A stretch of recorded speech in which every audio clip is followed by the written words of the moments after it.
Act हमारा मौजूद है, उसमें एक डेडलाइन, एक तो उस डेडलाइन से पहले, एक उस डेडलाइन के बाद की बात। उस डेडलाइन से पहले जब एक्ट बना हमारा, तो वो जो लोग होंगे वो शहरी कहलाएंगे पाकिस्तान के, और वो शहरी होने की वजह से उनके आईडी कार्ड्स भी, अब अगर शहरी नहीं है, बाई बर्थ नहीं है, बाद में जो पैदा हुए उस डेडलाइन के बाद, उनको कौमी धारा में कैसे सिटीजनशिप के कानून के अंदर तब्दीली नहीं करेंगे तो उनके मसाइल हल नहीं हो सकते। उसके लिए you need to have a consensus. Let's have a referendum in term of Article 48. कौम को देना, कौम क्या कहती है, कौम क्या चाहती है, सिक्योरिटी कंसर्न या सिक्योरिटी इश्यूज को डील किया जा सकता है। जब तक आपकी पार्लियामेंट नहीं चाहेगी, हुकूमत वक्त नहीं चाहेगी, ये मसला हल नहीं हो सकता।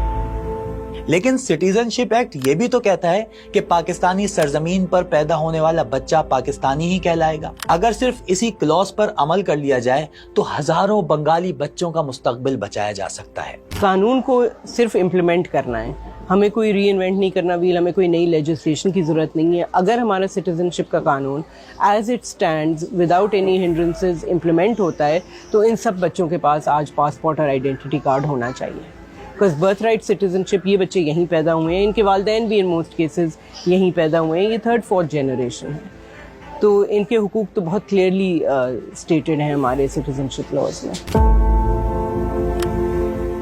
आइन का आर्टिकल 25A 5 से 16 उम्र के तमाम बच्चों को मुफ्त तालीम की जमानत देता है, लेकिन आइन का हलफ उठाने वाली हुकूमत ये जमानत नहीं देती।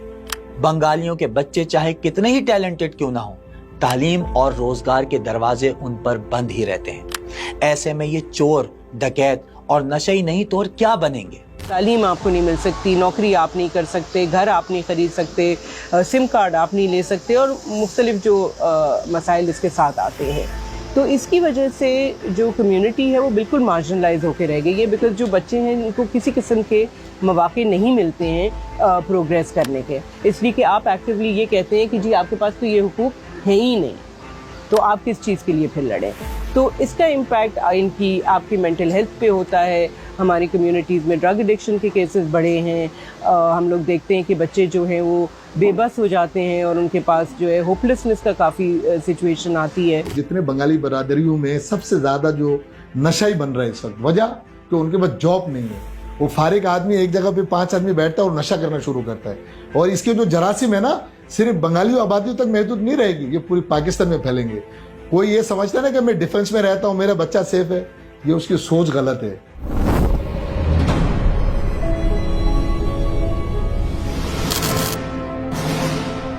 जिया दौर में बांग्लादेश सेल कायम हुआ, फिर तो स्पेशल ब्रांच वाले जब चाहते बंगालियों को पकड़ कर ले जाते थे, उन्हें FIR काट कर जेल में डाल दिया जाता। जरा सुनिए कि FIR में झूठ कैसे धड़ल्ले से लिखा जाता था। पहले बंगाली नौजवानों को सदर, पेशावर गेट या कराची के मुख्तलिफ एरिया से उठाया जाता और फिर ये लिखा जाता कि ये तो अभी अभी बॉर्डर से आया था, रेल से उतरा ही था कि उसकी गठरी देखकर शक पर गिरफ्तार कर लिया। खैर, ये सब बातें तो मार्शल्लाह का तोहफा थी, लेकिन जमहूरी हुकूमतें भी कोई कारनामा अंजाम न दे पाई। 1996 में FC के सरबराह अफजाल अली शिगरी ने तो बांग्लादेश से आने वालों को मुल्क की सलामती के लिए खतरा करार दे डाला। जुल्फिकार अली भुट्टो के बाद इमरान खान ने बंगालियों को शनाख्ती कार्ड देने का ऐलान तो किया, मगर अमली तौर पर कुछ ना हुआ। मुशर्रफ ने आकर नेशनल एरियन रजिस्ट्रेशन अथॉरिटी नारा बनाई। सोच ये थी कि गैर कानूनी इमिग्रेंट्स को कंट्रोल किया जाएगा, लेकिन नारा ने सारा जोर बंगालियों पर लगा दिया। उन्हें गैर मुल्की बनाकर जबरदस्ती रजिस्टर्ड करने लगे।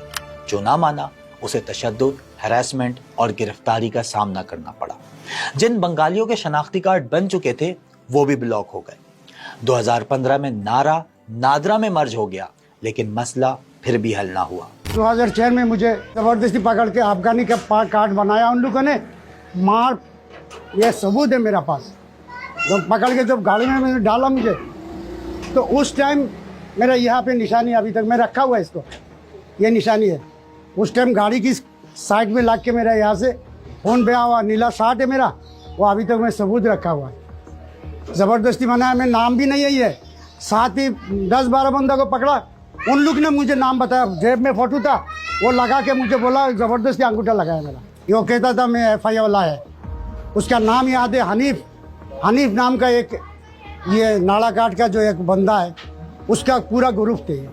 10-12 बंदा था, और 27-28 आदमी को पकड़ा हुआ हम लोगों ने। आपको पता है ये नारा कैसे बना?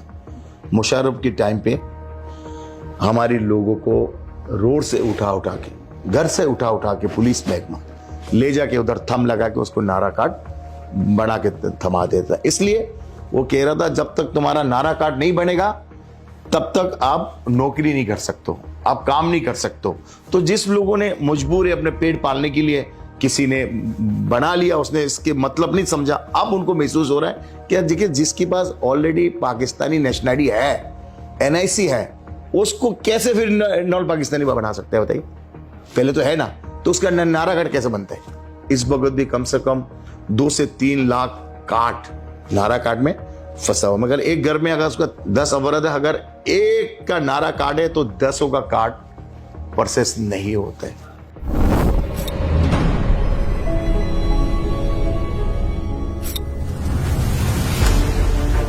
कराची फिश हार्बर में 70% वर्क फोर्स बंगाली बिरादरी की है। मछली पकड़ने से लेकर मछली बेचने तक छोटे बड़े व्यापारी, लॉन्च ओनर सब बंगाली हैं, मगर यहां भी वो बराबर के शहरी नहीं। आज तक फिश हार्बर एसोसिएशन की मेंबरशिप किसी बंगाली को नहीं मिली। चंद साल पहले चेयरमैन हाफिज अब्दुल बर ने बंगालियों को मेंबरशिप देने की एक कोशिश जरूर की, मगर वो नाकाम रहे। सिंधी, बलोच और कच्ची, इनको ये हजम नहीं हुआ। ये इन्होंने क्या किया, ये चले गए हाईकोर्ट कि हाफिज अब्दुल बर साहब ये क्या कर रहे हैं, क्यों कंप्यूटराइज किया जा रहा है इसको? हमारे बाप दादाओं ने बनाया था 1965 के बाद कराची फिश हार्बर को। तो जब से जो मेंबरशिप चली आ रही है, पुराना कार्ड, जिस तरह पुराना शनाख्ती कार्ड होता था, इस तरीके से ये भी हाफिज अब्दुल बर ने ये मौक़िफ़ इख्तियार किया कोर्ट के अंदर कि भाई पाकिस्तान से पुराना शनाख्ती कार्ड ख़त्म हो गया है, कंप्यूटराइज शनाख्ती कार्ड है, लिहाजा माहीगिरों को भी अगर कंप्यूटराइज किया जाए तो उसमें तमाम बरादरी को जो हम शामिल कर सकते हैं। आने वाले इलेक्शन में 3 साल के बाद इलेक्शन होता है फिशरी में, माहीगिरों का इलेक्शन, उसके तहत